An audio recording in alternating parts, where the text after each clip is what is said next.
One Piece chapter 1076 has dropped a day or so early, and it is a treat with a couple of light reveals, some story progression for Egghead Island. If you haven't read the chapter already, go and do it now because I will be spoiling it in its entirety.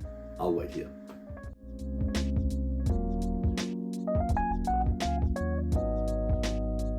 We pick up right where we left off with Luffy, Zoro, Kako, and Lucci in the control room. Luffy and Zoro are obviously facing off with S-Bear and S-Hawk.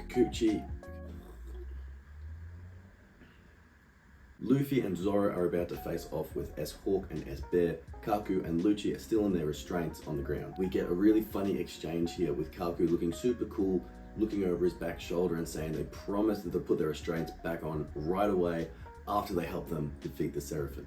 If, of course, Luffy and Zoro are kind enough to release them. Now, Kaku's got half his face covered. It's been almost completely grayed out as well, except just for his eyes, to show how untrustworthy he is.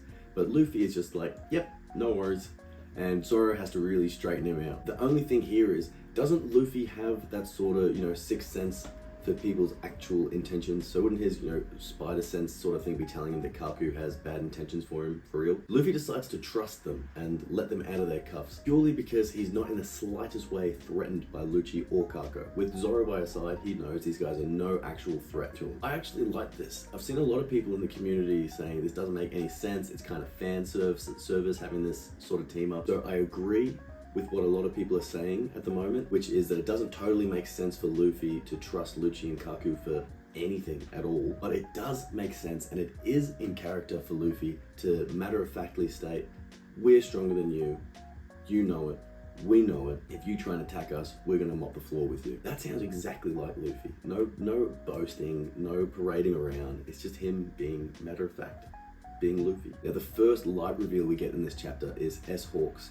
green-blooded devil fruit power, which of course is a copy from Mr. One, Crocodile's right-hand man, which is the ability to turn his whole body into blades. Now I get why the characters in the universe and Vegapunk and everyone would think this would be a good fruit for a swordmaster, a soon-to-be swordmaster in S-Hawk.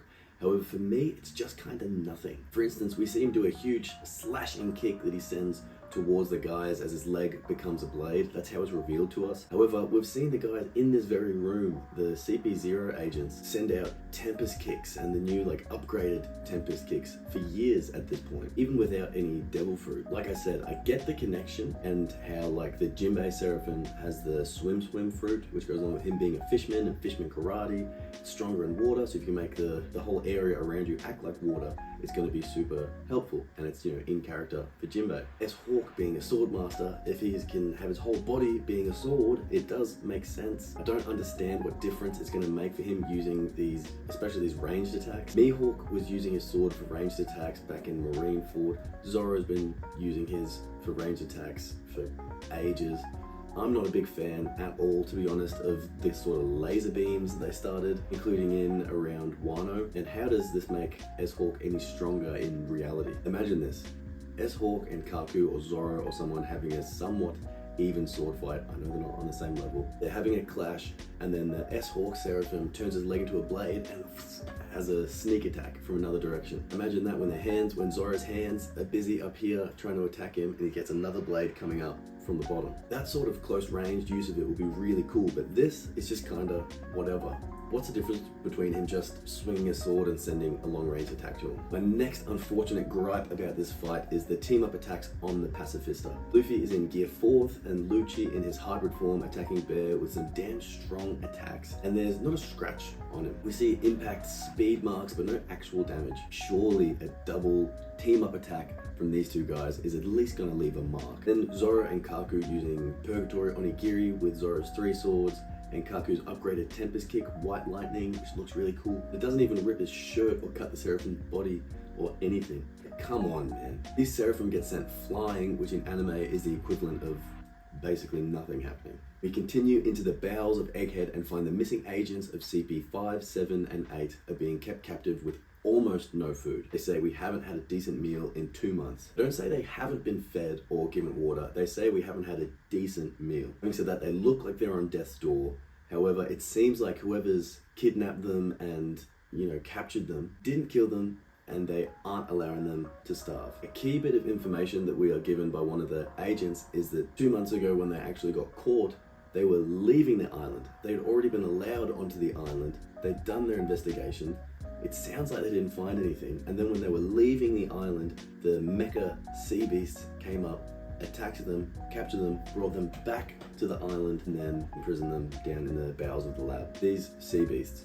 In chapter 1061, when the Straw Hats are arriving, it's Lilith that kind of greets them with the mecha shark and all the sea beasts. It's also Shaka that pulls her back in and says, look, don't attack them, they're a Yonko crew, we're not up to it. So what information do we get from that? Does that mean that Lilith is the one that generally uses the sea beasts? Does it mean that Shaka had higher authority over her in regards to them? The person who's controlling the sea beasts has a huge part and is probably the betrayer on Egghead Island. So it's super important stuff. Little reveal which adds a clue to the murder mystery is that the stellar body, the main body of Vegapunk, has been captured and is down here too with the agents of Cypherpole. This trader has been slowly leaking information to the world government about the things Vegapunk has been uncovering to do with the poneglyphs and the history of the world and the Void Century in general. This is why the 5 planets have put out a hit on Vegapunk and initially sent out CP0. So we can scratch the stellar body out of the murder mystery and move on to the next part of the chapter, which is Elbaf. We're getting a recreation of one of the first ever scenes in One Piece. We've got a young giant who wants to join Shanks' crew and become a pirate, and a barmaid who is infatuated by Shanks. Reminds you of Makino and Luffy in Fuchsia Village, doesn't it? Over the next few pages and panels, there's a lot of effort here into making Shanks look very imposing. He takes up half a side of the page in one of them. Strong, he's respected, everyone's calling him chief and hugging him, thanking him, saying they owe him protection money. The barmaid has heart eyes when she's looking at him. And then we have a bit of narration with Killer saying the last time they got this close to Red Hair, you didn't even catch a glimpse of him and you lost your arm. Didn't even see Shanks, didn't even see the Yonko, and he still lost his arm. This time, they're not going to settle for an arm.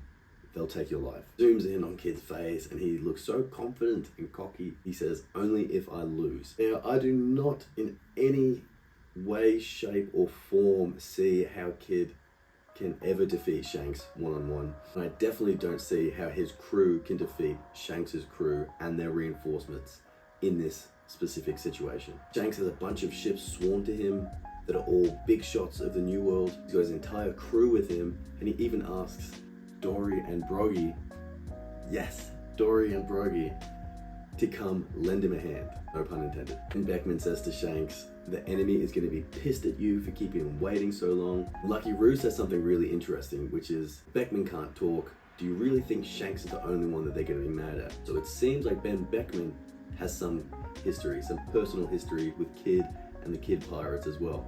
Maybe he was the one that cut off Kid's arm. Remember, Kid didn't even see Shanks last time they fought, and he lost his arm. I really don't see why Kid is so confident right now, and I really don't want some crazy Deus Ex get out of jail free card for Kid. He's only just left Wano and gone directly to Elbaf, so it's not like he's gotten one of the ancient weapons or some crazy power-up or anything. I just don't see what he's going to do to scratch Shanks. We also take a moment to appreciate how awesome Elbaf looks.